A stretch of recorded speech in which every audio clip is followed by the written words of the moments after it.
കനലുകത്തും ഉമിയടുപ്പിൽ പശിയടക്കി പവിഴമാക്കി പതിവുകാരൻ കടമെടുത്തവളറിഞ്ഞില്ല. അവളറിഞ്ഞില്ല. കരുതുവാനിനിടം പിടിക്കാം, ഒരു തൂവാനിനി പടയൊരുക്കാം. കരയരുതേ കരയരുതേ കാവലായോരേ. കരുതുവാനിനിടം പിടിക്കാം, ഒരു തൂവാനിനി മനസ്സിരുത്താം. കരയരുതേ കരയരുതേ കാവലായോരേ. ഓ കാവലായോരേ കാവലായോരേ. ആദിവാസി ഗോത്രമഹാ സമാപ്രവർത്തനം സഭയ്ക്ക് ഉടൻ പിരിഞ്ഞു പോവുക, അല്ലാത്തപക്ഷം ബലം പ്രയോഗിച്ച് നില പുറത്താക്കുന്നതാണ്. പതിറ്റാണ്ടുകളായി കോളനികളിൽ തുടർന്ന അടിമ ജീവിതത്തിൽ നിന്നും പൂർവിക സമൃദ്ധിയിലേക്കുള്ള ഒരു മടങ്ങിപ്പോക്കായിരുന്നു ആദിവാസികൾക്ക് മുത്തങ്ങയിലെ 44 ദിവസത്തെ സമരജീവിതം. 45-ാം ദിവസം ഭരണകൂടം നിർദ്ദയം നിറയൊഴിച്ചപ്പോൾ പൊലിഞ്ഞുപോയത് മുത്തങ്ങയിലെ മണ്ണിൽ മുളച്ച അനേകം സ്വപ്നങ്ങളായിരുന്നു. കേരളത്തിലെ മറ്റൊരു സമൂഹത്തിനു നേരെയും ഇത്രയും ഭീകരമായൊരാക്രമണം പോലീസിന്റെ ഭാഗത്തു നിന്നും ചരിത്രത്തിലുണ്ടായിട്ടില്ല. ഇത്രയും നഗ്നമായ ഭരണകൂട വഞ്ചനയ്ക്ക് മറ്റൊരു സമൂഹവും ഇരയായിട്ടില്ല. ഗോത്രസഭയുടെ സംഘാടനത്തിലൂടെ ആദിവാസികളിലുണ്ടായ അവകാശബോധത്തെയും നിശ്ചയദാർഢ്യത്തെയും തകർക്കുക എന്ന താൽപ്പര്യത്തോടെ ഒത്തുചേർന്നവർ നടത്തിയ യുദ്ധപ്രഖ്യാപനമായിരുന്നു മുത്തങ്ങയിൽ കണ്ടത്. അതിൽ പരിക്കേറ്റ, ചിതറിപ്പോയ, മരണപ്പെട്ട ആദിവാസികൾക്ക് നീതിയുടെ വെളിച്ചം പിന്നീടൊരിക്കലും കാണേണ്ടി വന്നിട്ടില്ല. എന്നാൽ ഭൂമിക്കായി സമരം ചെയ്തവരെ സർക്കാരും സമൂഹവും ചേർന്ന് കുറ്റവാളികളാക്കി മാറ്റി. ആദിവാസികൾക്കെതിരെ 12ഓളം കേസുകളാണ് അന്ന് രജിസ്റ്റർ ചെയ്തത്. അതിലെല്ലാം കൂടി 700-ലേറെ പേർ പ്രതികളാക്കപ്പെട്ടു. അതിൽ 26 പേർ പിന്നീട് മരണപ്പെട്ടു. ഇവരിലേറെയും കഠിനമർദ്ദനത്തിന്റെ ഫലമായി അസുഖങ്ങൾ ബാധിച്ചാണ് മരിച്ചു പോകുന്നത്. പോലീസ് അതിക്രമങ്ങൾക്കെതിരെ ഉന്നയിക്കപ്പെട്ട പരാതികളിൽ എന്നാൽ ഒരു നടപടിയും ഉണ്ടായില്ല. വെടിവയ്പിൽ ആദിവാസിയായ ജോഗി കൊല്ലപ്പെട്ട കേസ് അസ്വാഭാവിക മരണം എന്നാക്കി പോലീസ് ഒതുക്കി. അങ്ങനെ വീഡിയോ ദൃശ്യങ്ങളിൽ കണ്ട് കേരളം പലതവണ നടുങ്ങിപ്പോയ ആ പോലീസ് ക്രൂരതയിൽ ആരും ശിക്ഷിക്കപ്പെട്ടില്ല. മറിച്ച് പോലീസിനെ ആക്രമിച്ചു എന്നാരോപിക്കുന്ന കേസിൽ ആദിവാസി നേതൃത്വം ഒടുവിൽ 23 വർഷങ്ങൾക്ക് ശേഷം തടവറയിലുമായി. വിവേചനപരമായ ഈ നിലപാടിനെതിരെ ഉണങ്ങാത്ത മുറിവുകളിൽ നിന്നും ചോദ്യങ്ങൾ ഉയരുകയാണ്.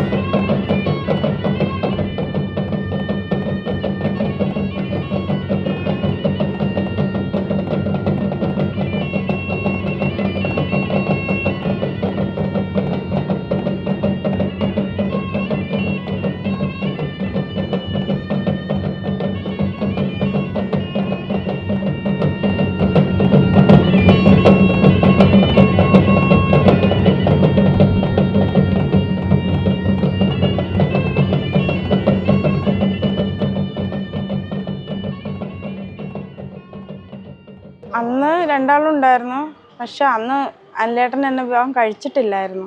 അവരും അവരുടെ കുടുംബമൊക്കെ ഉണ്ടായിരുന്നു. അമ്മയും അച്ഛനും എല്ലാവരും ഉണ്ടായിരുന്നു. ഞാൻ എൻ്റെ അനിയത്തിൻ്റെയും ഭർത്താവിൻ്റെയും കൂടെയാണ് അവിടെ വന്നത്. അപ്പോൾ അവിടെ ശരിക്കും പറഞ്ഞാൽ ഞങ്ങൾ ഇങ്ങനെ തകരപ്പാടിയിലാണ് ഞാൻ ഉണ്ടായിരുന്നത്. അവിടെ ഇങ്ങനെ കാടൊക്കെ വെട്ടിത്തെളിച്ച് ഓരോരുത്തർക്കായി ഷെഡൊക്കെ കെട്ടി അവിടെ കൃഷിയും കാര്യങ്ങളൊക്കെ ആയിട്ട് അങ്ങനെ സന്തോഷത്തോടു കൂടി കഴിയുമായിരുന്നു. അപ്പോഴാണ് നമ്മൾ അംഗൻവാടി, കുട്ടികളെ പഠിപ്പിക്കുന്ന പോലെ അംഗൻവാടിയൊക്കെ ആയിട്ട് തുടങ്ങിയിട്ടുണ്ടായിരുന്നു. അവിടെ പെട്ടെന്നൊരു തീപിടുത്തം ഉണ്ടായിരുന്നു. പക്ഷെ അത് ഇവർ നോക്കിയപ്പം ജീപ്പിൽ ഫോറസ്റ്റുകാരുടെ ആളുകൾ വന്നിട്ട് ആനപ്പിണ്ടത്തിൽ ഡീസൽ മുക്കി എറിയുന്നതൊക്കെയാണ് ആളുകൾ കണ്ടത്. നമ്മളെ കൂടെയുള്ള ആളുകൾ അംഗൻവാടിയുടെ അടുത്താണ്. അവിടെ ആ അംഗൻവാടിയിൽ പഠിപ്പിച്ചുകൊണ്ടിരുന്നത് എൻ്റെ അനിയത്തിയാണ്, അതായത് എൻ്റെ കുടുംബത്തിലുള്ള ഒരു അനിയത്തിയാണ്. അപ്പോൾ അവളും ആ കുട്ടികളും മാത്രമാണ് ആ ഒരു പരിസരത്ത് അങ്ങനെ ഉണ്ടായിരുന്നത്. പിന്നെ തൊട്ട് ഷെഡിൻ്റെ പണി ഇങ്ങനെ നടന്നുകൊണ്ടിരിക്കുവാണ്. കുറേ ഞങ്ങളവിടെ കഷ്ടപ്പെട്ടു. നമ്മൾ ആരോടും ഒരു ദ്രോഹത്തിനായിട്ട് നമ്മൾ പോയതല്ല. നമുക്ക് ഭൂമിയില്ല, ആ ഭൂമിക്ക് വേണ്ടി മാത്രമായിട്ടാണ് ഞങ്ങളവിടെ പോയത്. പക്ഷെ ഇത് ഇങ്ങനെയൊക്കെ ആക്കി തീർത്തത് അവർ തന്നെയാണ്. അവിടുന്ന് പോലീസുകാർ ഫസ്റ്റ് തന്നെ ഞങ്ങളുടെ ഷെഡുകളെല്ലാം കത്തിച്ച്, ഞങ്ങളുടെ തുണികളെല്ലാം കത്തിച്ചു. ഞങ്ങളെ കൂടെ ഉണ്ടായിരുന്ന ചെറിയ മക്കളെ എല്ലാം തലയ്ക്കടിച്ച് പൊട്ടിച്ചു. അങ്ങനെ ഞങ്ങളെല്ലാം കുറേ പേര് ഞങ്ങൾ ഓടി, കുറേ ആളുകൾ അവർ പിടിച്ചുകൊണ്ട് പോയി. അപ്പം തന്നെ ഞങ്ങൾ ഓടി അങ്ങ് ചെന്നപ്പോഴാണ് ഈ കൗണ്ടം വയൽ എന്ന് പറഞ്ഞ സ്ഥലത്ത്, പിന്നെ നമ്മുടെ ആളുകൾ 3 സ്ഥലത്തായിട്ടാണ് താമസിച്ചുകൊണ്ടിരുന്നത്. അപ്പോൾ ഈ കൗണ്ടം വയലിൽ അവിടെ വലിയ ഷെഡൊക്കെ ആയിട്ട് ആളുകൾ അവിടെ ഉണ്ട്. പിന്നെ ഞങ്ങൾ ഈ ഓടുന്ന ഓട്ടത്തിൽ അവരെ കണ്ടതുകൊണ്ട് ഞങ്ങളെല്ലാവരും അവിടെ നിന്നു. ഇല്ലെങ്കിൽ ഞങ്ങൾ ഏതെങ്കിലും ഉൾക്കാട്ടിലേക്കൊക്കെ ആയിപ്പോയേനെ. അവിടെ കുറച്ച് സമയം ഒരു പ്രശ്നങ്ങളൊന്നും ഉണ്ടായിട്ടില്ല. വീണ്ടും 11 മണിയായപ്പോഴത്തേക്ക് വീണ്ടും വെടിവെപ്പൊക്കെ തുടങ്ങി. വേലായുധം എന്ന് പറഞ്ഞ ആളും എൻ്റെ ഭർത്താവ് അനിൽകുമാറിനൊക്കെ ആ സമയത്ത് അവിടെ വെടികൊണ്ടിരുന്നു. അവിടുന്ന് പിന്നെ വെടികൊണ്ടവരും അടികൊണ്ടവരും ഒക്കെ കൂടി ഈ ഷെഡിലേക്ക് കൊണ്ടുവന്ന് ഇരുത്തിയിട്ട് അവർക്ക് വേണ്ട കാര്യങ്ങളെല്ലാം ചെയ്യുമായിരുന്നു. പക്ഷെ പിന്നെ ആശുപത്രി കൊണ്ടുപോകണം എന്നുള്ള കാര്യങ്ങളൊക്കെ ഗീതമാഷൊക്കെ പറയുന്നുണ്ടായിരുന്നു. പക്ഷെ അതിനോടൊന്നും അവരാരും യോജിച്ചില്ല. നമ്മൾ ഷെഡിലിരിക്കുകയാണെങ്കിലും ഇതിന് ചുറ്റും നമ്മൾ ആളുകൾ ഉണ്ടായിരുന്നു. പക്ഷെ പെട്ടെന്ന് ഇവർ വീണ്ടും വെടിവെച്ചപ്പോൾ എല്ലാവരും ചിതറി അങ്ങ് ഓടി. പക്ഷെ എനിക്ക് ഓടാൻ കഴിഞ്ഞില്ല, എൻ്റെ തല അങ്ങ് അടിച്ചു പൊട്ടിച്ചു. എനിക്ക് എന്താ ചെയ്യേണ്ടതെന്ന് അറിയാതെ ഞാൻ എഴുന്നേറ്റ് ഓടിയത് ഇവരുടെ അടുത്തേക്കായിപ്പോയി, പോലീസുകാരുടെ ഇടയിലേക്കായിപ്പോയി ഓടിയത്. അപ്പോൾ ഞാൻ ഓടി ചെന്നപ്പോൾ 2 ആൾ എന്നെ പിടിച്ചത് എനിക്ക് ഓർമ്മയുണ്ട്. ബോധം തെളിയുമ്പോൾ എൻ്റെ ഈ 2 കൈയും ഇങ്ങനെ പിടിച്ചിങ്ങനെ തിരിച്ചു വെച്ചേക്കുമായിരുന്നു. ബോധം തെളിഞ്ഞു കഴിഞ്ഞപ്പോൾ ഒരു പോലീസുകാർ വന്നിങ്ങനെ ചവിട്ടി ഇങ്ങനെ ചത്തോ എന്ന് പറഞ്ഞിങ്ങനെ നോക്കി അവർ ഒരു മരത്തിൻ്റെ ചുവട്ടിലേക്ക് എന്നെ കൊണ്ടിരുത്തി. അവിടുന്ന് ഒരു ജീപ്പിൽ ഞങ്ങളെ ഫോറസ്റ്റ് ഐബിലേക്ക് കൊണ്ടുപോകാൻ വേണ്ടി കൊണ്ടുവന്നു. അപ്പോൾ കൊണ്ടുവന്നപ്പോൾ എനിക്ക് നല്ല ബ്ലഡ് മുറിവുള്ളതുകൊണ്ട് ബ്ലഡ് ഇങ്ങനെ മഞ്ഞ ഗൗണാണ് ഇട്ടിട്ടുണ്ടായിരുന്നു, അതിൽ മൊത്തം ബ്ലഡായിരുന്നു. അപ്പോൾ ഇഞ്ചുറി ഉണ്ട് എന്ന് പറഞ്ഞ് എന്നെ ഹോസ്പിറ്റലിലേക്ക് കൊണ്ടുപോവുക ചെയ്തത്. ബാക്കിയുള്ളവരെ ഗോപാലേട്ടനെ എന്നെയും ഹോസ്പിറ്റലിലേക്ക് കൊണ്ടുപോയി, ബാക്കിയുള്ളവരെ അവിടെ ഇറക്കി. പക്ഷെ ഞങ്ങളെ ജീപ്പിൽ കൊണ്ടുപോകുന്ന സമയത്ത് പോലും അവർ ഞങ്ങൾ വെറുതെ വിട്ടിട്ടില്ല. ഈ കൈയെല്ലാം വീണ്ടും വീണ്ടും ഇങ്ങനെ കുത്തുമായിരുന്നു അവർ മുറിവിലും. പക്ഷെ അവർ പറയുന്നത് നമ്മളെ അവരൊന്നും ചെയ്തിട്ടില്ല, നമ്മളാണ് അവരെ ഉപദ്രവിച്ചതെന്നുള്ള രീതിയിലാണ് ഇപ്പോൾ കേസ് വിധി വന്നേക്കുന്നത്. ഈ 23 വർഷവും കൽപ്പറ്റയായിട്ടും ബത്തേരിയായിട്ടും എറണാകുളത്തും എല്ലാം കേസിന് പോയ ഒരാളാണ് ഞാൻ. അന്ന് ഞാൻ എൻ്റെ ചെറിയ മകളെ പ്രസവിച്ചിരിക്കുന്ന സമയമാണ്, 3 മാസം പോലും ആയിട്ടില്ല. ആ സമയത്ത് പോലും അവളെയും കൊണ്ട് ഞാൻ എറണാകുളത്ത് കേസിന് പോയ ആളാണ്. അത് കഴിഞ്ഞ് പിന്നെ ബത്തേരിയിലായി, ബത്തേരിയിൽ നിന്ന് പിന്നെ കൽപ്പറ്റ എന്ന് പറഞ്ഞാൽ ചില ദിവസങ്ങളിൽ ഞങ്ങൾക്ക് ദിവസം പോകേണ്ടി വരും കേസിന്. അപ്പോൾ രാവിലെ തൊട്ട് വൈകുന്നേരം വരെയും കോടതിയിലിരിക്കണം. ശരിക്കും പറഞ്ഞാൽ ഭക്ഷണം കഴിക്കാനുള്ള പൈസ പോലും നമ്മളതിൽ ഉണ്ടായിട്ടില്ല. എനിക്കാണെങ്കിൽ പണിയെടുക്കാനും പറ്റൂല. എൻ്റെ ഭർത്താവാണ് വീട്ടിലെ കാര്യമൊന്നും നോക്കുന്നത്. 11 മണിക്ക് വെടികൊണ്ടൊരു വ്യക്തിയാണ് എൻ്റെ ഭർത്താവ് അനിൽകുമാർ, ഇപ്പോൾ ജയിലിൽ കിടക്കുന്നത്. അപ്പോൾ വൈകുന്നേരത്തെ അബ്ദുൾ സലീം എന്ന പോലീസുകാരനെ വധിക്കാൻ ശ്രമിച്ചു എന്നുള്ള പേരിലാണ് കുറ്റം ചുമത്തി ജയിലിൽ അടച്ചിരിക്കുന്നത്. പക്ഷെ ഈ വെടികൊണ്ട് കിടക്കുന്ന ആൾ എങ്ങനെ അത് ചെയ്തു? ശരിക്കും പറഞ്ഞാൽ നമുക്കൊരു നീതി ഇതുവരെ കിട്ടിയിട്ടില്ല. ഇന്നും എത്രയോ ആളുകൾ നമ്മളെ കൂടെ പണിയെടുക്കാൻ കഴിയാതെ അങ്ങനെ നരകിച്ച് ജീവിക്കുന്നുണ്ട്. ശരിക്കും പറഞ്ഞാൽ അന്ന് തന്നെ നമ്മളൊക്കെ മരിച്ചാൽ മതിയായിരുന്നു.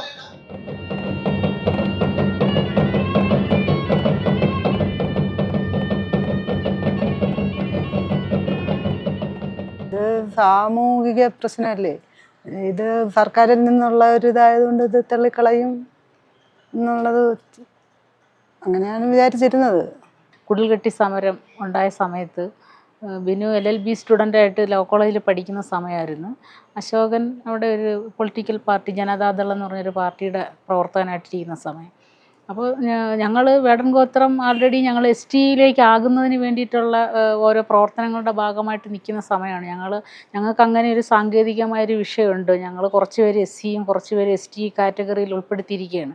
അപ്പോൾ നമ്മുടെ തന്നെ പിന്നെ ബന്ധുമിത്രാദികളെന്ന് പറയാം, കേരളത്തിലെ ആദിവാസികൾ അങ്ങനെ ഞങ്ങളുടെ ആൾക്കാരാണ് എന്നുള്ള ആ ഒരു തോന്നലിൽ നിന്നാണ് ഇങ്ങനെ ഒരു സമരത്തിൻ്റെ ഭാഗമായിട്ട് ഞങ്ങളും അവിടെ പോകുന്നതും ഇതിൻ്റെ നേതൃസ്ഥാനത്തിലേക്ക് അശോകൻ എത്തപ്പെടുകയും ചെയ്യുന്നത്. ബിനുവിനെ അടിച്ച് മൃതപ്രായനായി ചാക്കിൽ കെട്ടിവെച്ച് ഇട്ടിരുന്ന ആളാണ്. അയാളെ പിന്നെ എല്ലാവരും വിചാരിച്ച് അദ്ദേഹം മിസ്സിങ് ആണെന്നും അദ്ദേഹം ഇല്ലയെന്നാണ് വിചാരിച്ചത്.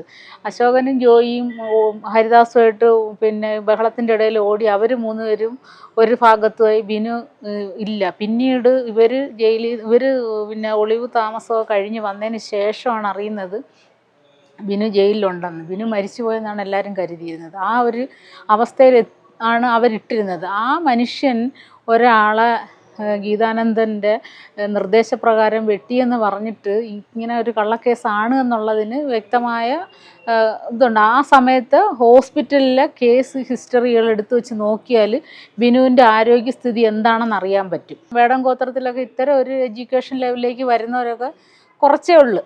അപ്പോൾ പിന്നെ ഒരു പ്രതീക്ഷയോടെ പഠിച്ച് വന്ന ആളാണ്. അപ്പോൾ ഭാവി ഇങ്ങനെ ആയിപ്പോയല്ലോ എന്നുള്ളത് മെൻ്റലി ഒരു ഡൗൺ ഇരുന്ന ഒരു അവസ്ഥയാണ് ഈ മുത്തങ്ങ സംഭവത്തിന് ശേഷം. പിന്നെ നിരന്തരം സംഭാഷണങ്ങളിലൂടെയൊക്കെയാണ് അവനെ മാറ്റി എടുത്തത്.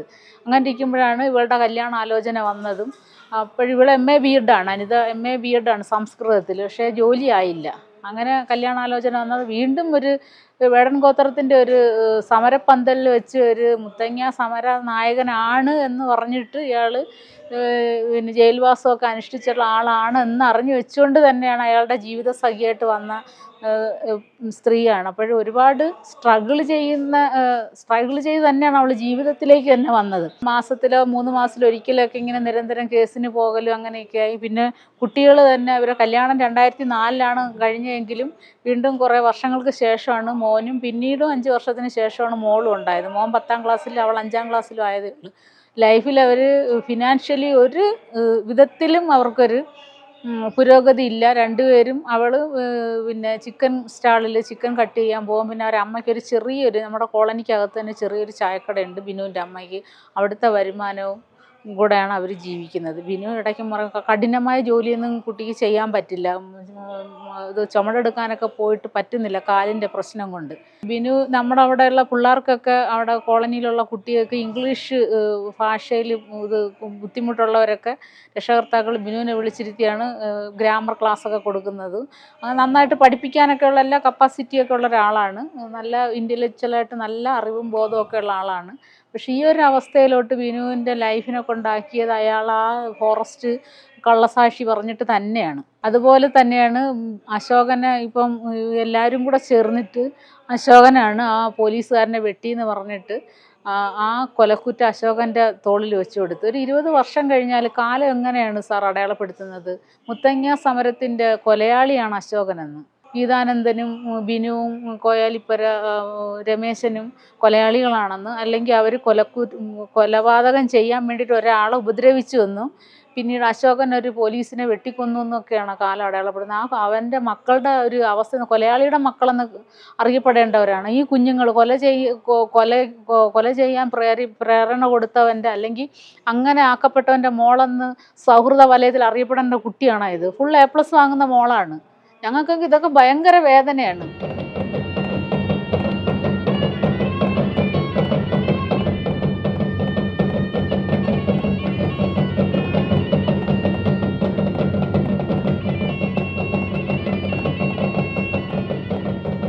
സമരത്തിനുണ്ടായിരുന്നു, 48 ദിവസവും സമരത്തിനുണ്ടായിരുന്നു. ഞാൻ നേരത്തെ തന്നെ വീട്ടിലേക്ക് പോന്നു. കാരണം എൻ്റെ പിന്നെ മൂത്ത കൊച്ച് പഠിക്കുകയല്ലേ മോന്. അന്ന് മോന് 1-ൽ, മോള് 3 വയസ്സ്. മോളും അച്ഛനും രമേശനും എൻ്റെ അച്ഛനും അമ്മയും അനിയത്തി അമ്മമ്മയും ഒക്കെ മുത്തങ്ങയിലായിരുന്നു. ഞങ്ങൾ 12 കുടുംബമാണ് മുത്തങ്ങ സമരത്തിന് ഞങ്ങളുടെ വീട്ടിൽ നിന്ന് പോയത്. കേസിൻ്റെ പുറകെ അങ്ങനെ തുടർന്നതിൻ്റെ ഈ 23 വർഷം വരെ കേസിൻ്റെ പുറകെ തന്നെ പോവുക. അതിൻ്റെ പുറകെ ഞങ്ങളും പോവും. അന്ന് മുതൽ ഇന്ന് വരെ അതിനൊരു മാറ്റവുമില്ല. ഈ കേസിൻ്റെ പുറകെ ഇന്നും ഈ 31 വരെയും അതിൻ്റെ പുറകെ തന്നെയായിരുന്നു ഞങ്ങൾ. ബുദ്ധിമുട്ടുകളേ ഉള്ളൂ. ഇപ്പോൾ പണിക്കൊന്നും പോകാൻ പറ്റില്ലല്ലോ. 2 ദിവസം പണിക്ക് പോയാൽ പിന്നെ പണിക്ക് പോകാൻ പറ്റത്തില്ല. വേദനയാന്ന് പറഞ്ഞുകൊണ്ടിരിക്കും. അന്നിൻ്റെ അടീൻ്റെ പ്രശ്നം പിന്നെ ഞങ്ങളെ അറിയിക്കലില്ല. നമ്മളതിന് ശേഷം ഞങ്ങളുടെ അച്ഛനെയൊന്നും ഞങ്ങൾ കണ്ടിട്ടില്ല. എപ്പോഴും കേസിൻ്റെ പുറകെയും ഇതേപോലെ കോടതിയിലൊക്കെ ഇങ്ങനെ കയറി ഇറങ്ങിക്കൊണ്ടിരിക്കുക. ആദിവാസികൾ അവരുടെ ജീവിതത്തിൻ്റെ നല്ലൊരു സമയം അവരുടെ കുടുംബത്തോടായിരിക്കേണ്ട ആ ഒരു സമയം ഇവർ ജയിലിൻ്റെയും കോടതിയുടെയും പോലീസ് സ്റ്റേഷൻ്റെയൊക്കെ വരാന്തയിൽ ഇങ്ങനെ ഓടി നടക്കുക. ഈ 23 വർഷം ആകുമ്പോഴും ആ 23 വർഷവും അവർ അത് തന്നെ തുടർന്നുകൊണ്ടിരുന്നത്. പക്ഷേ അന്ന് ആദിവാസികളെ തല്ലിച്ചതച്ച ഒരു പോലീസുകാരനോ ഒരു പാർട്ടിക്കാരോ രക്ഷപ്പെട്ട് ഓടിയ ആളുകളെ തല്ലി ചതച്ച ഒരു നാട്ടുകാർ പോലും ഇതിൻ്റെ ഒന്നും പകുതി പോലും അനുഭവിച്ചിട്ടില്ല. അവരൊക്കെ സുഖമായിട്ട് ഇപ്പോഴും ജീവിക്കുന്നുണ്ട്. അവർക്കെതിരെ ഒരു കേസുകളോ ഒന്നും തന്നെ ഇല്ല. ഈ കേസുകൾ മൊത്തം കെട്ടിച്ചമയ്ക്കപ്പെട്ടിട്ടുള്ളത് ഈ ആദിവാസികളുടെ മേലെയാണ്. നമുക്കൊന്നും ഗീതാനന്ദ മാഷിനെയാണെങ്കിലും അച്ഛനെയാണെങ്കിലും അനിൽചേട്ടനെയാണെങ്കിലും ദിനചേട്ടനെയാണെങ്കിലും നമുക്കൊരു കുറ്റവാളി എന്നുള്ള രീതിയിൽ നമുക്ക് കാണാനായിട്ട് കഴിയില്ല. ഈ വിധി വരുന്ന സമയത്ത് നമുക്കത് അംഗീകരിക്കാൻ പറ്റുന്നില്ല. ഇവരൊക്കെ വെറുതെ വിട്ടെന്ന് പറയുമ്പോഴും നമുക്ക് ആശ്വസിക്കാൻ പറ്റുന്നില്ല. കാരണം അന്നും അവർ നിരപരാധികളായിരുന്നു. ഇവരുടെ മേത്ത് കെട്ടിച്ചമച്ച ഒരു കേസാണല്ലോ അത്. അപ്പം 23 വർഷം കഴിഞ്ഞിട്ട് ഇവരെല്ലാം വെറുതെ വിടുമ്പോൾ കുറേ പേര് ആശ്വസിക്കുന്നതായിട്ട് കണ്ടു. പക്ഷെ ഞങ്ങൾക്ക് അതൊരിക്കലും ആശ്വസിക്കാൻ പറ്റുന്ന ഒരിതായിട്ട് ഞങ്ങൾക്ക് ഉൾക്കൊള്ളാൻ പറ്റുന്നില്ല അത്.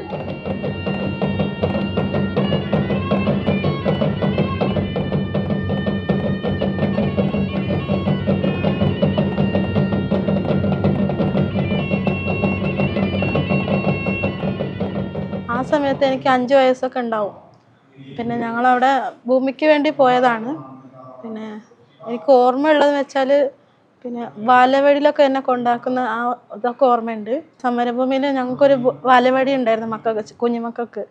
അപ്പം അങ്ങനെ ഒരു സുപ്രഭാതത്തിലെന്ന് പറയാം, രാവിലെ ഒരു 9 മണി ആ സമയമൊക്കെ ആകുമ്പോൾ പിന്നെ എല്ലാവരും കൂടി വേറൊരു സ്ഥലമാണ്, എനിക്കറിയില്ല അങ്ങനെ കൃത്യമായിട്ട്, അങ്ങോട്ടേക്ക് എല്ലാവരും മാറാൻ പറഞ്ഞു. അപ്പോൾ എല്ലാവരും ഞങ്ങളെ കുടുംബത്തിൽ തന്നെ കുറേ പേരുണ്ട്. അപ്പോൾ അങ്ങനെ ഷെഡ് കെട്ടി അവിടെ നിന്നതാണ്. എന്നിട്ട് അങ്ങോട്ട് മാറിയപ്പോൾ അവിടുന്ന് ഇങ്ങനെ കുറേ പിന്നെ പോലീസുകാരും CRPകളും എല്ലാവരും ഉണ്ട്. അപ്പോൾ പെട്ടെന്ന് ഇങ്ങനെ മാറിപ്പോവാനൊക്കെ പറഞ്ഞിട്ട് അടിയും പിന്നെ പുകയൊക്കെ ആയിരുന്നു. പിന്നെ കണ്ണൊന്നും കാണൂല. ആ സമയത്ത് ഒരുപാട് തല്ല് കിട്ടിയിട്ടുണ്ട്. അച്ഛൻ്റെ തല പൊട്ടിയിട്ടുണ്ട്. എൻ്റെ ഇവിടെ തലേൻ്റെ പിൻഭാഗത്ത് അടിയൊക്കെ കിട്ടിയിട്ടുണ്ട്. അതിൻ്റെ വേദന ഇപ്പോഴുണ്ട്. പിന്നെ ഏറ്റവും സങ്കടകരമായ കാര്യം എന്ന് വെച്ചാൽ എൻ്റെ അനിയത്തിയുണ്ട്. അവൾക്ക് ഒരു 3 വയസ്സൊക്കെ ഉണ്ടാവും ആ സമയം. 2 പേരെ അമ്മ ഇങ്ങനെ എടുത്തിട്ടാണ് ഓടുന്നത്. ഓടുമ്പോൾ പിടിച്ചിട്ട് അതും പോരാന്നിട്ട് 3ാമത് എൻ്റെ അമ്മ ഗർഭിണിയുള്ള സമയമാണ്. അപ്പം അമ്മേനെ തല്ലുന്ന കണ്ടിട്ട് ഞങ്ങളെയും തല്ലി. എന്നാലും ഞാനൊരു പിന്നെ വനിതാ പോലീസിനെ കടിച്ചതുമുണ്ട്. അച്ഛനെ ഇട്ട് ചവിട്ടി തല പൊട്ടിച്ച് കാലും ഇടിച്ച് മുട്ടിൻ്റെ ഭാഗത്ത് തട്ടിയിട്ട് ചോര ഇങ്ങനെ വലിക്കുന്നുണ്ട്. അപ്പോൾ ഓടാൻ പറ്റിയില്ല. അപ്പം അമ്മയാണ് ഞങ്ങൾ 2 പേരെ എടുത്തിട്ട് അമ്മേനെ അടിക്കുന്നുമുണ്ട്, ഓടാനും പറ്റില്ല. പിന്നെ വല്യമ്മയ്ക്ക് കാല് തീരെ വയ്യായിരുന്നു. അപ്പം അവരെ പിടിച്ചിട്ടാണ് ഞങ്ങൾ ഓടുന്ന സമയത്ത് അങ്ങനെ കുഴഞ്ഞു വീണു. അപ്പോൾ കുറേ പേരിങ്ങനെ ചവിട്ടൊക്കെ ചെയ്തു. ഞങ്ങളെല്ലാവരും വിട്ടയക്കുന്നവരെ ഞങ്ങൾ ജയിലിലുണ്ടായിരുന്നു. ആദ്യമായിട്ട് ഉണ്ടായ കുട്ടിയാണ് ഞാൻ. എന്നെ ഇങ്ങനെ തീയിലേക്ക് കാണിച്ചു അമ്മ എന്നോട് പറയുന്നുണ്ട്. എനിക്കതൊന്നും അറിയില്ല. അപ്പോൾ കാണിച്ചിട്ട് പോലീസുകാരെ കാല് പിടിച്ചിട്ടാണ് എന്നെ വാങ്ങിയെടുത്തത്. അതൊക്കെ അമ്മ എന്നോട് പറഞ്ഞു തരും. അതൊന്നും എനിക്കൊന്നും ഓർമ്മയില്ല. ഷോക്കായി ഇപ്പോഴും ഉണ്ട് എൻ്റെ നെഞ്ചിൽ. മായാത്ത മുറിവാണ്. ഞങ്ങൾ ചീരാല് മുരിക്കിലാടി കോളനിയാണ് താമസിക്കുന്നത്. ജയിലിൽ നിന്ന് ഇറങ്ങിയിട്ട് ഞങ്ങൾ കോളനി ചെല്ലാൻ പേടിയായിരുന്നു ഞങ്ങൾക്ക്. എന്നാൽ എന്താണെന്ന് അത് പറയാനും പറ്റില്ല. ആൾക്കാരിങ്ങനെ പറയുന്നതുകൊണ്ട് ഞങ്ങൾ തമിഴ്നാട്ടിലൊക്കെ ആയിരുന്നു പോയി ഇങ്ങനെ കുറേ ദിവസം അങ്ങനെ നിന്നത്. പോലീസുകാരെ പാടിയിലൊക്കെ ഫുൾ ചെക്കിങ് ആയിരുന്നു. ഭക്ഷണം പോലും മര്യാദയ്ക്ക് തിന്നാതെ അങ്ങനെ അലഞ്ഞ് നടന്ന് അവസാനമാണ് ഞങ്ങളെ വീട്ടിലേക്ക് എത്തിയത്. ഞാനും കിട്ടിയവനും അരിയില്ലെന്ന് പറഞ്ഞിട്ട് എൻ്റെ വീട്ടിലൊക്കെ വന്നിട്ടുണ്ടായിരുന്നു. അരിയൊക്കെ എടുത്ത് വീടെടുത്ത് പോകുമ്പോൾ ഉണ്ട് തീ കത്തുന്നത്. ഇവരൊക്കെ തല്ലിയിട്ട് കൊണ്ടുവരുന്നു. അപ്പോൾ ഞങ്ങൾ പിടിക്കാൻ വന്നു. ഞങ്ങൾ 2 പേര്. പിന്നെ അങ്ങനെ ഈ പുൽത്തൂർ കോളനിയിലേക്ക് ഓടിയിട്ട് അവിടെ ഇരിക്കുമ്പോൾ എന്തോ ഒരു മുറ പോലെയുള്ള സാധനങ്ങളിങ്ങനെ കൊണ്ടുവന്ന് കുറേ പോലീസുകാർ. ഞാനൊരു ഇതുപോലെ കട്ടിലാണ്. അതിങ്ങനെ മറിച്ചിട്ട് ഞാൻ അവിടെ നിന്ന് രക്ഷപ്പെട്ടു. എന്നാലും എനിക്ക് പറയാത്തൊന്നുമില്ല. ഇവിടെ ഒക്കെ വേദനയാണ് തല്ലിയത്. പിന്നെ കെട്ടിയവന് മാത്രം ഇങ്ങനെ ചവിട്ടിയിട്ട് അതിനിപ്പോൾ തന്നെ നടക്കാനും പറ്റൂല, ഒന്നിനും പറ്റൂല. വീട്ടിൽ ഞങ്ങൾ നിൽക്കാൻ അവർ സമ്മതിക്കുമോ? അത്ര കടിയും മേടിച്ച് പോയതല്ലാതെ ഞങ്ങൾ വീട്ടിലൊരു നേരം ഞങ്ങൾ കിടന്നിട്ടില്ല. രാത്രിക്ക് ഞങ്ങൾ ഓടിപ്പോയത് തമിഴ്നാട്ടിലേക്ക്. അവിടേക്കും വന്നപ്പോൾ അവിടെ നിന്ന് പിന്നെ ഒരു കോളനിയിലേക്ക് കൊണ്ടുപോയി. അവിടെ നിന്ന് പിന്നെ ഒരു കോളനി, പിന്നെ ഗൂഡല്ലൂർ കൊണ്ടുപോയി. ഗൂഡല്ലൂരിൽ നിന്ന് പിന്നെയും തിരിച്ച് കൊണ്ടുവന്ന് അവിടെ നിന്നാണ് 5 കോളനിയിലാണ് ഞങ്ങൾ രക്ഷപ്പെട്ട് വന്നത്. പിന്നെ ഒരു കോളനിയിൽ വന്നിട്ട് 1 മാസത്തോളം അവിടെ നിന്ന്. പിന്നെ അവിടുത്തെ വക്കീൽ എന്തോ സീറ്റൊക്കെ എഴുതിയിട്ട് അവർ കൊണ്ടുവന്ന് ഇവിടെ ആക്കിയിട്ടാണ് ഞങ്ങൾ പോയത്. അമ്മയ്ക്ക് 8 സെൻറ്റ് സ്ഥലമുണ്ട് ഇവിടെ. അതിൽ 7 വീടുണ്ട്. എന്ത് ചെയ്യാനാ, അതിനു വേണ്ടി ഞങ്ങൾ പോയതാണ്. ഈ റോഡ് സൈഡിൽ നിൽക്കുകയാണെങ്കിൽ ഇവരിങ്ങനെ ചെയ്യും. ഇവിടെ അവിടെ എല്ലാവരും പോകുന്നുണ്ട്, ഞങ്ങളും പോവാന്ന് പറഞ്ഞിട്ട് പോയതാണ്. കിട്ടുമെന്ന് വിചാരിച്ചിട്ട് തന്നത് ഇതാണ് ഞങ്ങൾക്ക്. 8 സെൻറ്റ് സ്ഥലയിൽ എത്ര ആൾ ജീവിക്കും? അതിൽ 6 വീടുണ്ട്, ഒരു കക്കൂസ് കുഴിയുണ്ട്, ചുറ്റ് ഓരോരോ കുഴിയുണ്ട്. മനുഷ്യൻ ചത്താലും എവിടെ കുഴിച്ചിടും? തിന്നാൻ പറ്റില്ലല്ലോ, ഉണക്കാനും പറ്റില്ല, തിന്നാനും പറ്റില്ല. അതിന് മണ്ണിൽ തന്നെ ആക്കണം. അതിന് തന്നെ ഞങ്ങൾക്ക് മണ്ണില്ല, അതിന് വേണ്ടി പോയതാ.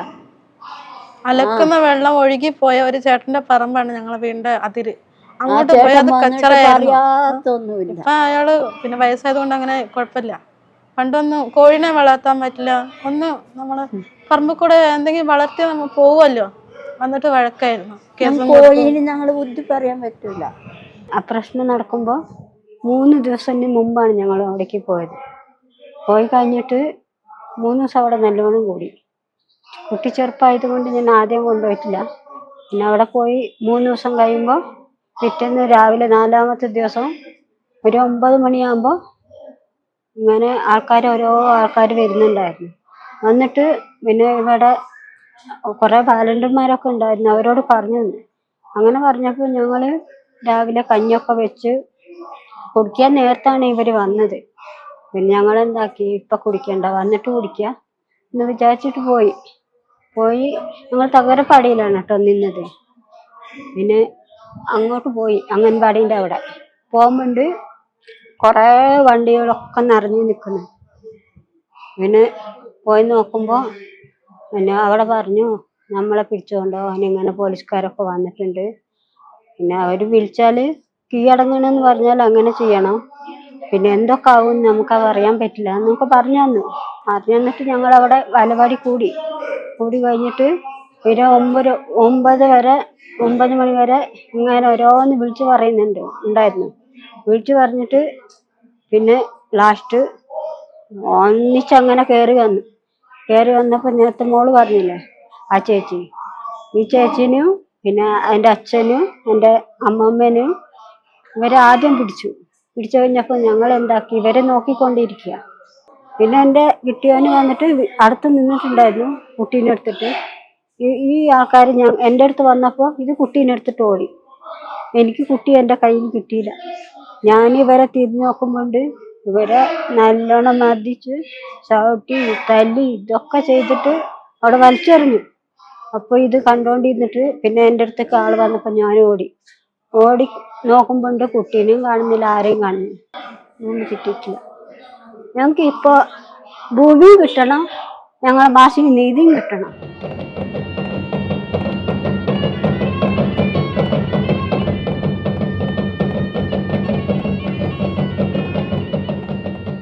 ഭൂമിയില്ലല്ലോ, അപ്പോൾ ഭൂമിക്ക് വേണ്ടി എല്ലാവരും ഒത്തുകൂടി.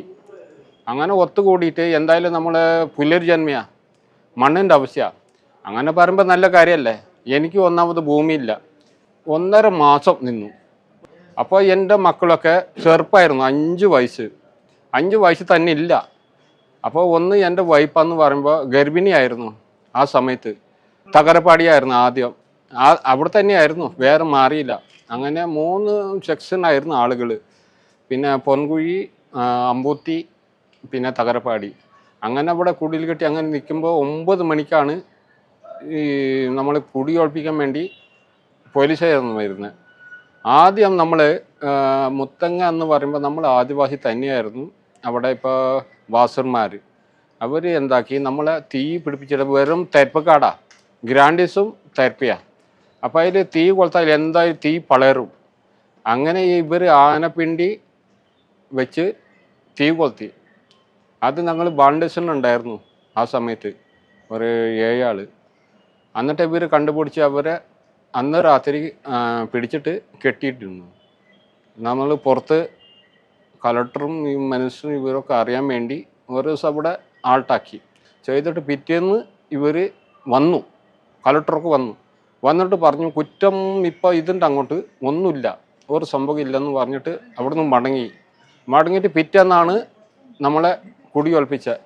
അത് കുടിയൊഴിപ്പിക്കലല്ല സാധാരണ ചെയ്തത്. നമ്മൾ വ്യക്തമായിട്ട് ഈ കൊച്ചി കേരളം എനിക്ക് തല പൊട്ടി, അങ്ങനായിട്ട് ഞാൻ വീണ് പോയി. പിന്നിട്ട് ഒന്നും അറിഞ്ഞില്ല, അങ്ങനെ കുറേ അനുഭവിച്ചു. അന്ന് വൈകുന്നേരത്ത് 9 മണിക്ക് അവിടുന്ന് പിടിച്ച് മുത്തങ്ങ ഹോസ്പിറ്റൽ ക്യാമ്പിൽ കൊണ്ടുവന്ന് പച്ചക്ക് തുന്നി, മുറിവൊക്കെ പച്ചയ്ക്ക്, അതിൽ തരിപ്പിച്ചൊന്നുമില്ല. അങ്ങനെ പച്ചക്ക് തുന്നിയിട്ട് ഞങ്ങളെ പിന്നെ ഇവിടെ ആസ്പത്രിയിൽ കൊണ്ടുപോയാക്കി. അന്നേരം ബാത്റൂമിൽ പോകുമ്പോൾ 5 മിനിറ്റ് ഇരിക്കാൻ പാടുള്ളൂ. അപ്പോൾ ഈ അധികം ഇരിക്കുമ്പോൾ പറയും നീ എന്തവിടെ ചെയ്ത്, അങ്ങനെ പറഞ്ഞ് അവിടെ അടിയാ, ആസ്പത്രിയിൽ വരെ അടിയായിരുന്നു. ഡിസ്ചാർജ് ആക്കി ബത്തേരി മുകളിൽ കോടതിയിൽ കൊണ്ടുപോയി നമ്മളെ ഹാജരാക്കി. നമ്മൾ പേരും കാര്യങ്ങളൊക്കെ ഡിസ്ചാർജ് ചെയ്ത് നേരെ കോഴിക്കോട് ജയിലിലേക്ക് കൊണ്ടുപോയി. അവിടെ പോയപ്പോൾ ഞങ്ങൾ 45 ദിവസം അവിടെ നിന്നു. കുട്ടികൾക്കെന്ന് പറയുമ്പോൾ 5 വയസ്സ് തന്നെ ആയില്ല, അങ്ങനത്തെ സമയമായിരുന്നു. ഇപ്പോൾ എനിക്കത് പറയുമ്പോൾ തന്നെ ഭയങ്കര വിഷമം.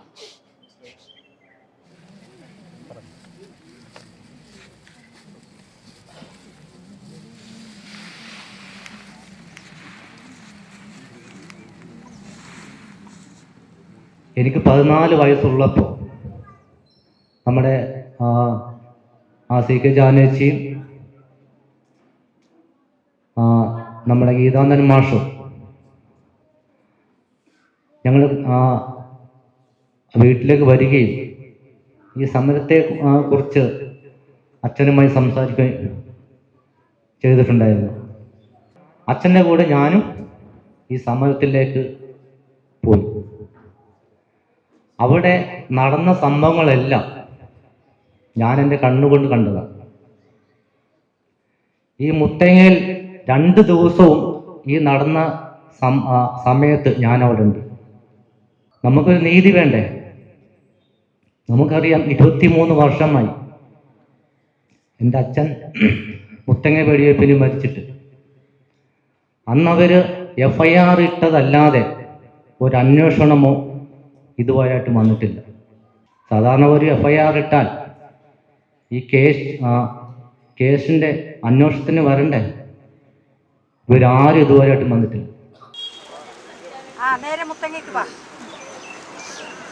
ഇവിടെ പൂജ തുടങ്ങുന്നേ ഉള്ളൂ. ഇല്ല, ഞങ്ങൾ ഇതിൽ ഒച്ചക്കെട്ട് ഞാനും എൻ്റെ പെണ്ണുങ്ങളും കൂടി ഓടി കളഞ്ഞു.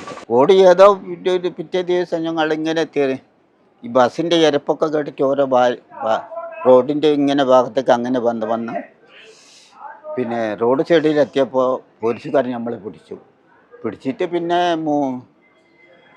2 മാസം എന്തോ ഞാനും പെണ്ണുങ്ങളും കൂടിയിട്ട് ആശുപത്രിയിൽ നിന്ന് ഓരോ അടിയും കിട്ടിയിട്ട് ഭൂമിയൊന്നും കിട്ടിയില്ല.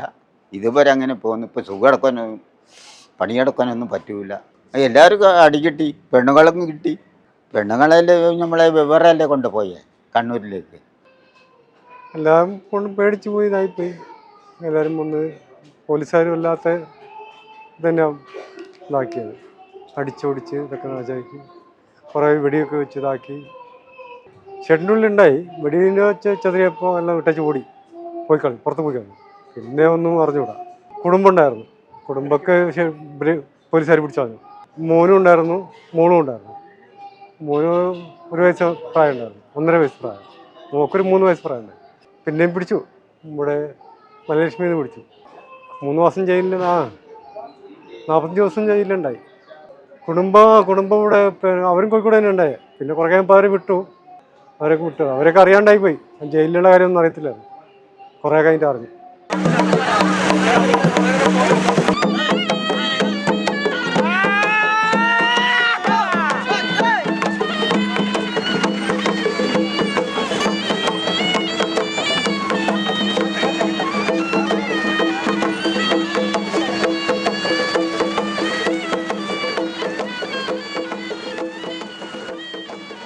ഇപ്പോൾ ഒക്കെ പറയുകയാണെങ്കിൽ കുറേ വിഷമമുള്ള കാര്യങ്ങളാണ്. പക്ഷേ അന്നേരത്തെ എന്ന് പറഞ്ഞാൽ ഒരു കുഴപ്പമില്ലാത്ത മനുഷ്യനായിരുന്നു ഞാൻ. പക്ഷെ തൊയ്യും അടിയും കൊണ്ട് ലാസ്റ്റ് ഇങ്ങനത്തെ അസുഖം പിടിച്ച കേസിലായിപ്പോയി. അന്നേരത്തെ എൻ്റെ പെണ്ണുങ്ങൾ ഗർഭിണിയായിരുന്നു. എൻ്റെ ചെക്കനില്ല. ചെക്കന് 23 വയസ്സായി. ഞങ്ങൾ 1.5 മാസക്കാലം അവിടെ സമരത്തിന് പോയിട്ട് ഞങ്ങൾക്ക് ശരിക്കും പറഞ്ഞാൽ വീട്ടിൽ നിൽക്കാൻ ഒരു തുണ്ട് ഭൂമി തന്നെ ഇല്ല. അപ്പം അങ്ങനെ എല്ലാവരും പോയപ്പോൾ ഈ മാഷ് പിന്നെ ജാനേച്ചി ഇവരൊക്കെ ഇങ്ങനെ പറഞ്ഞപ്പോൾ എല്ലാവരും നല്ല കാര്യമല്ലേ, ഒരു തുണ്ട് ഭൂമി കിട്ടിയാൽ നമുക്ക് നല്ല കാര്യമല്ലേ, മുന്നോട്ട് ഇനി വരുന്ന കാലങ്ങൾ മക്കൾക്ക് ജീവിക്കാനാവട്ടോ എന്ന് വെച്ചിട്ട് ഞങ്ങളങ്ങനെ പോയതാണ്. അങ്ങനെ പോയപ്പോഴാണ് ഒരു മാസക്കാലം ഒരു കുഴപ്പമുണ്ടായിരുന്നു. പിന്നിട്ടാണ് ഇങ്ങനെ ഒന്ന് അറിയിപ്പില്ലാണ്ട് ഇങ്ങനെ ഈ സംഭവം നടക്കുന്നത്. കാട്ടിൽ ആനപ്പിണ്ടിയിലൊക്കെ മണ്ണെണ്ണ മുക്കിയിട്ട് ഡീസലോ മണ്ണെണ്ണയോ അങ്ങനെ മുക്കിയിട്ട് വലിച്ചെറിഞ്ഞ് തീ പിടിപ്പിച്ച് ആ കാട് മൊത്തം കത്തിച്ച് അങ്ങനെ ഞങ്ങൾ നിൽക്കുന്ന കുടിലുകളൊക്കെ കത്തിപ്പോയി. പിന്നെ ബാലവാടി മക്കൾ പിന്നെ ഇങ്ങനെ പഠിപ്പിക്കാൻ വേണ്ടിയിട്ട് ബാലവാടിയൊക്കെ ഉണ്ടായിട്ടുണ്ടായിരുന്നു, അതൊക്കെ ഇങ്ങനെ കത്തിച്ച്. അപ്പം അങ്ങനെ കത്തിച്ചവർ പിടിച്ചിട്ട് കെട്ടി വെച്ചിട്ടുണ്ടായിരുന്നു. അപ്പം അതിൽ വലിയ പ്രശ്നമായി. അത് പിടിച്ച് കെട്ടി വെച്ചതെന്ന് പറഞ്ഞാൽ ഇങ്ങനെ അത്തരം പിള്ളേർ മക്കളൊക്കെ ഉള്ള സ്ഥലം ഇങ്ങനെ കത്തിച്ചാൽ ചിലപ്പോൾ മനുഷ്യന്മാർക്ക് എന്തെങ്കിലും പറ്റിക്കഴിഞ്ഞാൽ ബുദ്ധിമുട്ടല്ലേ, അങ്ങനെ പിടിച്ചതാണ്. അപ്പോൾ അത് വലിയ പ്രശ്നമായി. പിന്നെ അവർ ഫോറസ്റ്റുകാർ ചേർത്ത് പോലീസുകാർ കൊണ്ടുവന്ന് അങ്ങനെ വെടിവെപ്പും ഇതൊക്കെ ഉണ്ടായി. ഇതുമാതിരി ടോക്കിൽ വെച്ച് അടിക്കുന്ന സാധനം അത് നിലത്ത് വീണ് കഴിഞ്ഞാൽ പിന്നെ പുക വരും. അത് വന്നു കഴിഞ്ഞാൽ കണ്ണും കൂടി കാണില്ല, കണ്ണീർ വാതകം അങ്ങനത്തെ ഒരു പറഞ്ഞ സാധനമാണ്.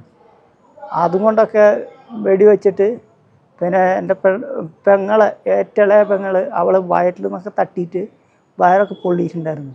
പിന്നെ വീട്ടിലെത്തുമ്പോൾ അച്ഛൻ വർത്താനം പറയുന്നില്ല, എല്ലാവരും പിടിച്ചു കൊണ്ട് പോയില്ലേ, ഇപ്പം നമ്മൾ മാത്രം ബാക്കിയായി എന്നാൽ ഒറ്റ വാക്ക് പറഞ്ഞുള്ളൂ.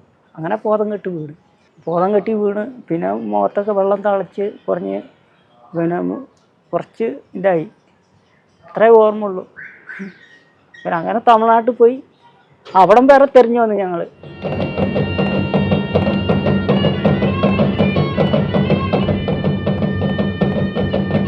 മുത്തങ്ങ സമരം തുടങ്ങി അന്ന് മുതൽ 44 ദിവസം അല്ലെങ്കിൽ 40 ആ സമരം, അതായത് വെടിവെപ്പ് വരെ ഞാൻ കൃത്യമായിട്ട് അവിടെ ഉണ്ടായിരുന്നു. ഈ നമ്മൾ മുത്തങ്ങ കേസ്, അതായത് മുത്തങ്ങയിലേക്ക് നമ്മൾ പാടി ഇതൊക്കെ വെച്ച് കുടിലെല്ലാം വെച്ച് നിൽക്കുമ്പോൾ ഇവർ വന്ന് തീ കൊടുക്കലും ഒക്കെയാണ്. അപ്പം നമ്മൾ സമ്മതിക്കില്ല. അങ്ങനെയാണ് ഈ പ്രശ്നം ഉണ്ടാവാൻ കാരണം. ഇവരുടെ ലാത്തി വെച്ചിട്ട് ഇഷ്ടം പോലെ നമ്മളെ വല്ലാണ്ട് അടിച്ചിട്ടുണ്ട്. അടിച്ചു എന്നല്ല, ചവിട്ടിക്കൂട്ടി എന്ന് വേണം പറയാം. പിന്നെ അവിടെ നിന്നൊക്കെ രക്ഷപ്പെട്ട് നമ്മളിങ്ങോട്ട് പോരുന്ന സമയത്താണ് മുത്തങ്ങയെന്ന് പൊൻകുഴിയിലേക്ക് വന്ന് നമ്മളെല്ലാം സ്തംഭടിച്ച് അവിടെ നിന്നാണ് പിന്നെ പിന്നെ വെടിവെപ്പാണ്. പിന്നെ ഇവർ വരുന്നു, ഒരു ക്യൂ ആയിട്ട് ഇങ്ങോട്ട് വരുന്നു, ഒരു ബറ്റാലിയൻ പോലീസുകാർ നിരന്നിങ്ങ് വരുന്നു, അങ്ങ് കയറുന്നു, അടിക്കുന്നു. കയറി അടിക്കുക എന്ന് വെച്ചാൽ നിസ്സാര അടിയല്ല, വരുന്നതെല്ലാം അടിയിലോട് അങ്ങ് തുടങ്ങുകയാണ്. ഞങ്ങൾ താമസിച്ചുകൊണ്ടിരുന്നത് തകരപ്പാടി എന്ന് പറയുന്ന സ്ഥലത്താണ്. തകരപ്പാടിയിൽ നിന്ന് നമ്മൾ ഈ പോലീസുകാരെല്ലാം വന്ന് നമ്മളെന്തായാലും അങ്ങോട്ടാണല്ലോ പോയി, പുറത്തേക്ക് വരുത്തുന്നില്ലല്ലോ. ഇവർ നേരെ തിരിച്ച് പുറത്തേക്കായി ഇറക്കി വിടുന്നെങ്കിൽ നമ്മൾ റോഡിലേക്ക് ഇറങ്ങി പോരും, നമ്മളെ വഴിക്ക് പോകും. ഇവർ നേരെ ഉള്ളിലേക്ക് അടിച്ച് കയറ്റി ഉള്ളിൽ നിന്നാണ് ഫുള്ളായിട്ട് അടിയും ബഹളവും എല്ലാം നമുക്ക് തരുന്നത്. നമ്മൾ ഇവിടുന്ന് രക്ഷപ്പെട്ടു പുറത്ത് പോയതിന് ശേഷമാണ് നമ്മൾ അറസ്റ്റ് ചെയ്യുന്നത്. തിരുനെല്ലി സ്റ്റേഷനിൽ പോലീസ് വന്നിട്ട്, തിരുനെല്ലി സ്റ്റേഷനിൽ പോലീസ് വീട്ടിൽ നിന്നാണ് പിടിക്കുന്നത്. കാരണം നമ്മൾ ഈ പ്രശ്നങ്ങളെല്ലാം കഴിഞ്ഞ് വീട്ടിലെത്തിയല്ലോ. 3 ദിവസം കഴിഞ്ഞിട്ടാണ് ഈ പ്രശ്നം, വെടിവെപ്പ് കഴിഞ്ഞതിന് ശേഷം 3 ദിവസം കഴിഞ്ഞിട്ടാണ് നമ്മൾ വീട്ടിലെത്തുന്നത്. ആ വീട്ടിലെത്തി ഒരു ദിവസം രാത്രി മാത്രമേ നമ്മൾ എന്താക്കി വീട്ടിൽ കിടന്നുള്ളൂ. പിറ്റേ ദിവസം പോലീസ് വന്ന് കൈയോടെ പിടിച്ച് വന്നു. ബത്തേരി കോടതി കൊണ്ട് ഹാജരാക്കി ജയിലിലിട്ടില്ല. പക്ഷേ പോകുന്ന വഴിക്കൊക്കെ നല്ല ലാവിഷായിട്ട് തന്നു. അവിടെ നമ്മൾ വാഴയും കപ്പയും അങ്ങനെയുള്ള നമുക്ക് പെട്ടെന്ന്, അതായത് ഒരു 4 മാസം 5 മാസം കൊണ്ട് വിളവെടുക്കുന്ന ഐറ്റംസ് ഉണ്ടല്ലോ, അങ്ങനെയുള്ള കുറച്ച് സാധനങ്ങൾ, അതായത് പയർ, അങ്ങനെയുള്ള കുറച്ച് ഐറ്റം, അതെല്ലാം വെച്ച് നമ്മളിങ്ങനെ വെച്ചുകൊണ്ടിരിക്കുന്ന സമയത്താണ് ഇവരുടെ അറ്റാക്ക്. അതായത് പണിയെടുത്തുകൊണ്ടിരിക്കുന്ന സ്ഥലത്തു നിന്നാണ് ഈ അറ്റാക്ക് വരുന്നത്. പൂജ ആരംഭിച്ചിട്ടില്ല, തയ്യാറെടുപ്പ് നടത്തുന്നേ ഉള്ളൂ.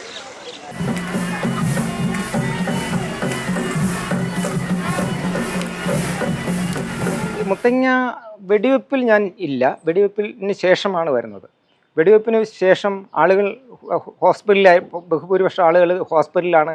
അതുപോലെ തന്നെ ഹോസ്പിറ്റലിൽ നിന്ന് ഇവിടുന്ന് പലായനം ചെയ്ത ആളുകൾ തമിഴ്നാട്ടിലേക്കും കർണാടകത്തിലേക്കും ഒക്കെ പലായനം ചെയ്ത് അവർ അവിടെ ചികിത്സയിലൊക്കെ ആയിട്ട് തിരിച്ചു വന്ന ആളുകൾ വരെയുണ്ട്. ബത്തേരി ഗവൺമെൻറ് ഹോസ്പിറ്റലിൽ നിറയെ ഈ ആദിവാസികളെ കൊണ്ട് നിറഞ്ഞിരുന്നു എന്നുള്ളതാണ്. കൈയില്ലാത്തവർ, കാലില്ലാത്തവർ, കാലും കൈയും ഒക്കെ കെട്ടിയിട്ടുള്ള ആളുകൾ, ഭീകരമായി തലയ്ക്കടിച്ചു പൊട്ടിച്ച ആളുകൾ, നേരെ നിൽക്കാൻ കഴിയാത്ത ആളുകൾ, അങ്ങനെ കുഞ്ഞു കുട്ടികൾ പോലും. നിങ്ങൾ ദൃശ്യമാധ്യമത്തിലൂടെയൊക്കെ കണ്ടതാണ്, വിഷ്ണു വിനീത എന്ന് പറയുന്ന 2 കുട്ടിയുടെ തല അടിച്ചു പൊട്ടിച്ച്. അത് അതേ രീതിയിൽ വളരെ മൃഗീയമായ പീഡനമാണ് അവിടെ നടന്നിട്ടുള്ളത്. പിന്നീട് ദേശീയ മനുഷ്യാവകാശ കമ്മീഷൻ നിർമ്മല ദേശ്പാണ്ഡെ തന്നെ പറഞ്ഞ് ഒരു ഉത്തരവിറക്കിയിട്ടുണ്ട്. അവിടെ ഭയങ്കരമായിട്ടുള്ള മനുഷ്യാവകാശ ലംഘനങ്ങൾ നടന്നിട്ടുണ്ട്. അതുകൊണ്ട് സമഗ്രമായി മുത്തങ്ങയിലുള്ള മനുഷ്യാവകാശ ലംഘനത്തെക്കുറിച്ച് അന്വേഷിക്കണമെന്ന് ഉത്തരവിടുകയും ചെയ്തു. എന്നാൽ അതൊക്കെ കാറ്റിൽ പറത്തിക്കൊണ്ട് തന്നെ ആദിവാസികൾക്ക് മേലുള്ള പീഡനത്തെക്കുറിച്ച് യാതൊരു അന്വേഷണവും ഇതുവരെ നടത്തിയിട്ടില്ല എന്നുള്ളതാണ്. ഇത് വളരെ വിവേചനവും ഭരണകൂട ഭീകരത ഇന്നും നിലനിൽക്കുന്നു എന്നുള്ളതിൻ്റെ ഉത്തമ ഉദാഹരണം കൂടിയാണത്. അസ്വാഭാവിക മരണത്തിനുള്ള ഒരു FIR മാത്രമാണ് ജോഗിയുടെ മരണത്തിൽ ഉണ്ടായിട്ടുള്ളത്. നമ്മുടെ ഒരു പ്രധാന ആവശ്യവും ജോഗിയുടെ മരണത്തെക്കുറിച്ച് കാര്യമായി അന്വേഷിക്കണമെന്നും അത് വസ്തുനിഷ്ഠപരമായി അന്വേഷിക്കണമെന്നും അവിടെ നടന്ന മനുഷ്യാവകാശ ലംഘനങ്ങൾക്ക് കൃത്യമായ റിലീഫ് കിട്ടണമെന്നുമാണ് ഞങ്ങൾ ആഗ്രഹിക്കുന്നത്. മുത്തങ്ങ സമരത്തിൽ പങ്കെടുത്ത 55ഓളം ആളുകൾ ഇപ്പോൾ മരിച്ചിട്ടുണ്ട്. അത് അസ്വാഭാവികമായ മരണമല്ല. ശരിക്കും അവരെ പോലീസ് അതിക്രമത്തിൽ ഭയങ്കര ക്രൂരമായി ഇത് ചെയ്തതുകൊണ്ട് അതുമായി ബന്ധപ്പെട്ടുണ്ടായ അസുഖങ്ങളും ഒക്കെ ആയിട്ടാണ് പലപ്പോഴും മരണമടഞ്ഞിട്ടുള്ളത്. കഴിഞ്ഞ വിധി വന്ന കേസിൽ തന്നെ 15ഓളം ആളുകൾ മരണപ്പെട്ടിട്ടുണ്ട്. ആകെ 55ഓളം ആളുകളാണ് ഇപ്പോൾ മരണപ്പെട്ടിട്ടുള്ളത്. അത് പ്രായമായി മരിച്ചതല്ല, ബഹുഭൂരിപക്ഷവും യുവാക്കളായിരുന്നു അന്ന് സമരത്തിൽ പങ്കെടുത്തിരുന്നത്. അപ്പോൾ അതുതന്നെ ഈ മുത്തങ്ങ സമരത്തിൽ നടന്ന അതിക്രമങ്ങളുടെ അതിഭീകരമായൊരു നേർക്കാഴ്ച കൂടിയാണത്.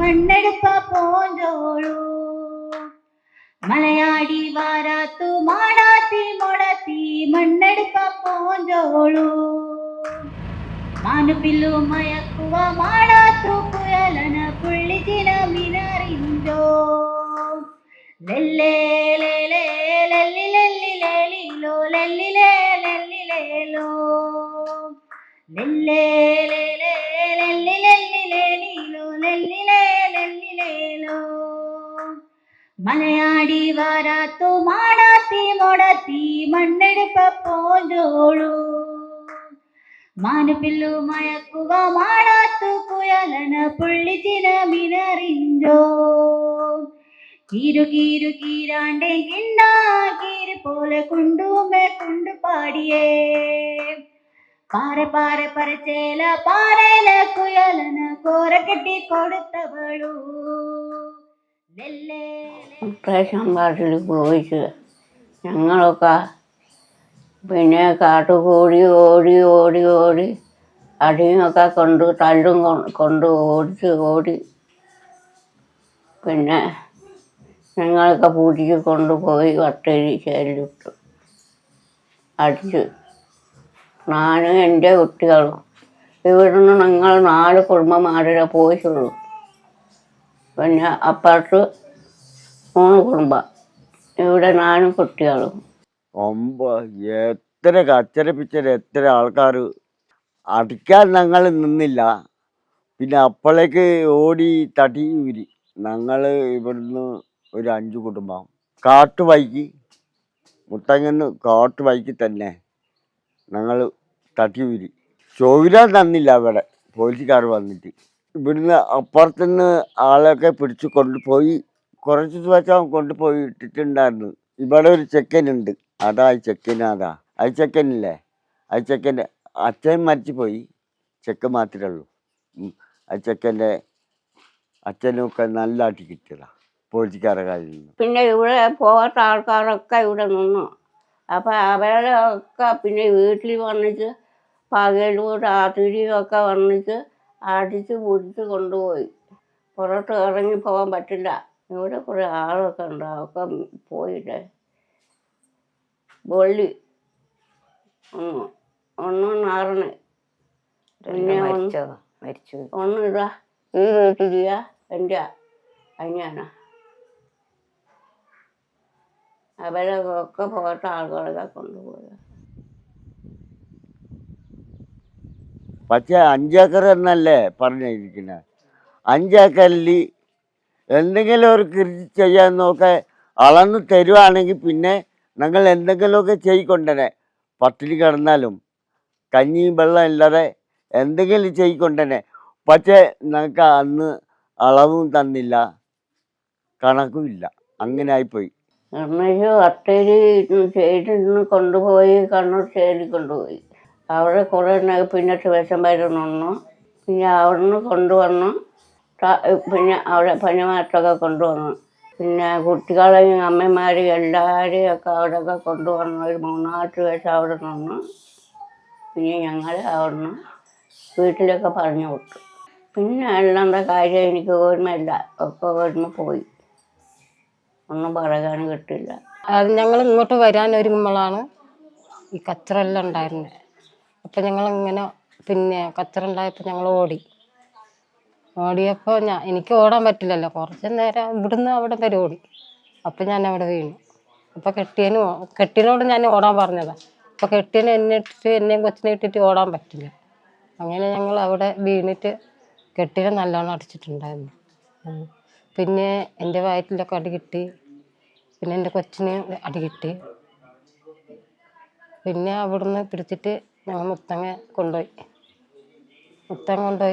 2 ദിവസം അവിടെ വിട്ടു. അവിടെയും കുറേ കെട്ടിനെ അടിച്ചിട്ടുണ്ട്.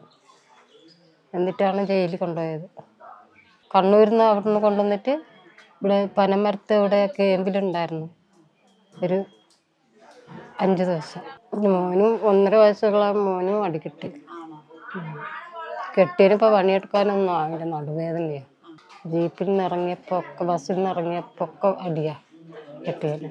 ചേട്ടായിനെയും കണ്ണൂർ ജയിലിൽ കൊണ്ടുപോയി. ഇപ്പോൾ കേസ് ഇപ്പോൾ ഈ മാസം കഴിഞ്ഞിട്ടേ ഉള്ളൂ. ഞങ്ങൾ ചെറിയ കുറ്റങ്ങളുള്ളവർ മാത്രമേ പോയിട്ടില്ല, പിന്നെ ബാക്കി എല്ലാവരും പോയിട്ടുണ്ടായിരുന്നു. സംഭവം കഴിഞ്ഞിട്ട് പിന്നെ ഇവിടെ കിടക്കാനും ഇരിക്കാനും ഒന്നും പറ്റില്ലല്ലോ. വീട് മൊത്തം പോലീസല്ലേ. ചോറ് വെച്ചാൽ അതൊന്നും കഴിക്കാനൊന്നും സമ്മതിക്കില്ല.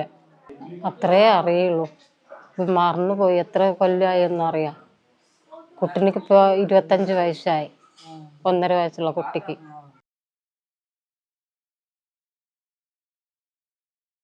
ഞങ്ങൾക്ക് സ്ഥലമൊന്നുമില്ല, ഇതൊക്കെ ചെട്ടിമാരെ സ്ഥലമാണ്. 40 സെൻറ്റ് സ്ഥലത്തിലാണ് ഞങ്ങൾ ഇത്രയും വീടുള്ളത്. കക്കോച്ചിൽ പോവുകയാണെങ്കിൽ കാട്ടിൽ പോകും, അല്ലെങ്കിൽ പുഴയ്ക്ക് പോകും, അത്രയേ ഉള്ളൂ. അന്ന് ഒക്കെ അവരുടെ അടമയല്ലേ അച്ഛന്മാർ അടമ ആയി അങ്ങനെ പണിയെടുത്ത് ഇവിടെ കൂടി. അച്ഛന്മാർക്ക് ഇപ്പോഴേ ബുദ്ധി ഉണ്ടെങ്കിൽ സ്ഥലം ഞങ്ങൾക്ക് ഉണ്ടായാലേ. പക്ഷെ അച്ഛന്മാർക്ക് അങ്ങനത്തെ ബുദ്ധി ഇല്ലല്ലോ. ഇപ്പം മൊട്ടിൽ നിന്ന് വിരിയാത്ത മക്കൾക്ക് ബുദ്ധി അറിയും. ആർക്കും ഭൂമിയും കിട്ടിയില്ല, വീടും കിട്ടിയില്ല. ഇത് ഞങ്ങൾ പണ്ട് അച്ഛൻ്റെ സ്ഥലമാണ് ഇത്. അതിൽ ആ സ്ഥലത്ത് ഞങ്ങൾ വീടും വെച്ച് ഇവിടെ കൂടിയാണ്. ഞങ്ങൾ വീട് വെക്കാൻ കൂടി സ്ഥലമില്ല. കരുതുവാനിടം പിടിക്കാം, ഒരു തൂവാലിനി മനസ്സിരുത്താം. കരയരുതേ കാവലായോരേ, ഓ കാവലായോരേ, കാവലായോരേ. ഏ ഏ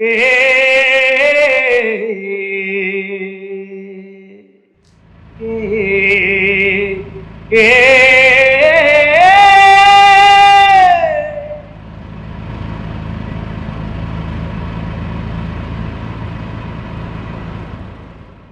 is a very terrible thing. There is no excuse for opening fire on women and children like this.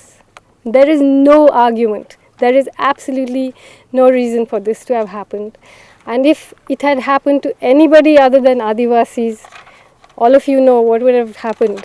പ്രധാനപ്പെട്ട കേസിൽ പ്രതികളെല്ലാവരും വെറുതെ വിട്ടു എന്നുള്ള സന്തോഷകരമായ ഒരു കാര്യം തന്നെയാണ്. 19ഓളം ചാർജുകളിൽ ഒരു ചാർജിൽ മാത്രമാണ് പ്രതികൾ ശിക്ഷിക്കപ്പെട്ടത്. അതും 57 പ്രതികളിൽ നിന്ന് വെറും 4 ആളുകൾ മാത്രം.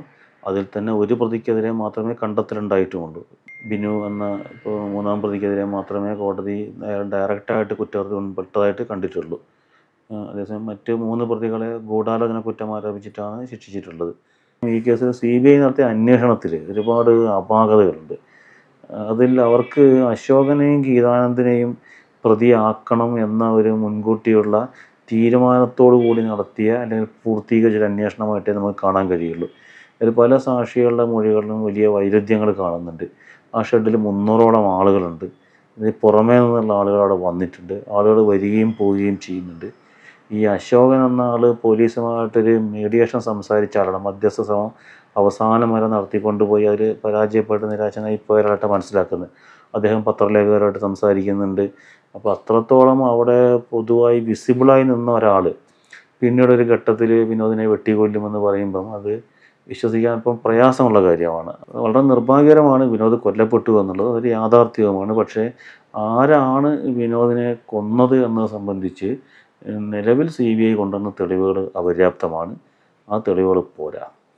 സാധാരണ നമ്മൾ സിനിമ ഒക്കെ കാണുമ്പോൾ ഒരുപാട് പോലീസ് വാഹനങ്ങളും പോലീസുകാരൊക്കെ കാണാറുണ്ട്. ജീവിതത്തിൽ ആദ്യമായി അത്രയും പോലീസ് വാഹനത്തെയും പോലീസുകാരെയും കണ്ട ആ ദിവസമായിരുന്നു. എങ്കിലും കുറേ സമര പോരാളികൾ, എല്ലാവർക്കും ഭയമുണ്ടല്ലോ, മനുഷ്യനല്ലേ, എങ്കിലും കുറച്ചു പേരെങ്കിലും പോലീസിൻ്റെ ലാത്തി കണ്ടിട്ടോ തോക്ക് കണ്ടിട്ടോ ഒന്നും ഓടാത്ത ചിലരെങ്കിലും ഉണ്ടായിരുന്നു. അതിലെനിക്ക് അഭിമാനിക്കാം.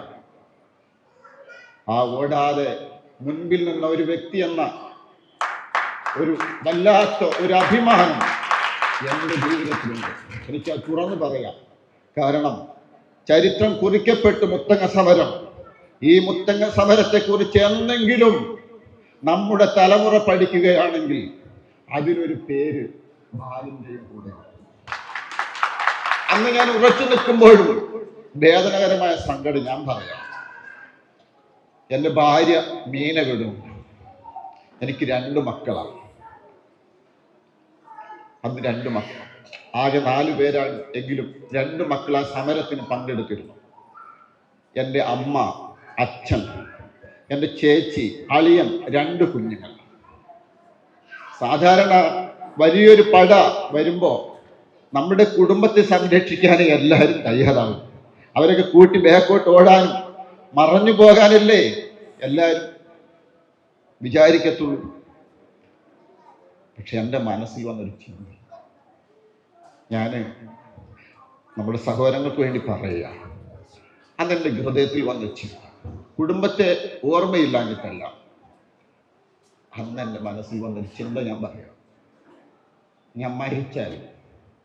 ഞാൻ മരിച്ചാലും വേണ്ടില്ല, എൻ്റെ ആളുകൾക്ക് ഒരു തുണ്ട് ഭൂമി ലഭിക്കണമെന്ന ഉറച്ച തീരുമാനം ഞാനെടുത്തപ്പോൾ എനിക്ക് നഷ്ടപ്പെട്ടത് ചിലതുണ്ട്. എൻ്റെ അമ്മ, എൻ്റെ അച്ഛൻ,